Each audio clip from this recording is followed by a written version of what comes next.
सेवा, सुरक्षा और सुशासन का जो मॉडल कोर्ट का ही आदेश पालन कर रहे हैं, न तो अब तक तो वहाँ बहुत कुछ हो गया होता। सनातन हिंदू धर्म के जो महत्वपूर्ण स्थल हैं, उन सभी स्थलों को हमारी विरासत के प्रतीक हैं। सवाल मस्जिद का नहीं है, जितने अतिक्रमण होंगे वो अतिक्रमण हटेंगे। ये जो विदाई की भाषा है ना, ये विदाई का समय है। जनता ने मन बना लिया है कि ऐसी सरकार जिसने विकास रोका हो।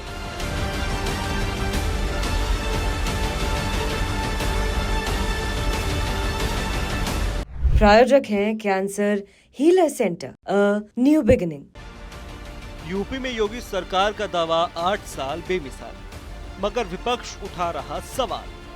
कुछ यही दास्तां है इन दिनों उत्तर प्रदेश में सजे सियासी दंगल की, जहां सीएम योगी 2027 को लेकर ट्रिपल एस मॉडल का फॉर्मूला दे चुके हैं। जी हां, ट्रिपल एस यानी सेवा, सुरक्षा और सुशासन। इसी फॉर्मूले के जरिए सीएम योगी 2027 के लक्ष्य को साधने में जुटे हैं और हर उस गलती को सुधारने की कोशिश कर रहे हैं जो बीजेपी से 2024 के लोकसभा चुनाव में हुई थी। सीएम योगी का कहना है कि ट्रिपल एस मॉडल ही सरकार की हैट्रिक की गारंटी है। और पिछले 8 वर्ष से तो हम यहाँ सेवा कर ही रहे हैं, तो सेवा, सुरक्षा और सुशासन का जो मॉडल हमारी पार्टी का था, उसको प्रभावी ढंग से उत्तर प्रदेश में लागू करने के कारण आज जनता जनार्दन का व्यापक आशीर्वाद भारतीय जनता पार्टी के साथ में, हमारे साथ में है। और लोकतंत्र में जनता जनार्दन का आशीर्वाद जिसके साथ में होगा वह सरकार में आएगा। तो ट्रिपल टाइम सरकार, तो ट्रिपल एस तो उसी का उदाहरण है। तो फिर तीसरी बार के लिए भी आप कोशिश करेंगे? मैं कोशिश नहीं करूंगा, हमारी पार्टी कोशिश करेगी। हालांकि सीएम योगी धार्मिक स्थलों को लेकर अपनी बातों पर कायम है। मुसलमानों के लिए यूपी को सबसे सुरक्षित जगह बताने वाले सीएम योगी ये संदेश भी दे रहे हैं कि मथुरा का मामला कोर्ट में है, वरना कुछ का कुछ हो जाता है। उत्तर प्रदेश में मुसलमान सबसे ज्यादा सुरक्षित है, सबसे ज्यादा सुरक्षित है। अगर हिंदू सुरक्षित है तो वह भी सुरक्षित है। अगर कानून के दायरे में रह रहे हैं तो फिर आप मथुरा की बात क्यों उठा रहे हैं? मथुरा की बात क्यों नहीं उठानी? मथुरा श्री कृष्ण की जन्मभूमि नहीं है क्या? पर वो तो अब कोर्ट में है ना। कोई कोर्ट का ही आदेश पालन कर रहे हैं, न तो अब तक तो वहाँ बहुत कुछ हो गया होता।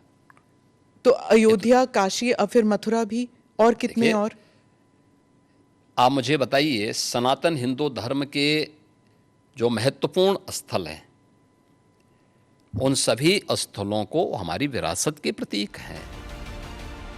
तो वहीं यूपी में विपक्ष सरकार के 8 सालों के शासन पर सवाल खड़े कर रहा है। विपक्ष ने रोजगार, किसानों, शिक्षा, स्वास्थ्य जैसे मुद्दों पर सरकार को घेरने की पूरी कोशिश की है। जहां सपा मुखिया अखिलेश यादव ने तो सीएम योगी की विदाई को लेकर भी बड़ा बयान दे डाला है।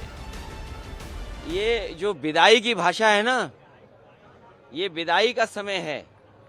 जनता ने मन बना लिया है कि ऐसी सरकार जिसने विकास रोका हो, जिसने तरक्की रोकी हो, जिसने नौकरी रोजगार रोका हो, जिसने महंगाई बढ़ाई हो, जिसने अन्याय किया हो, जिसने किसानों की दुख तकलीफ न समझी हो।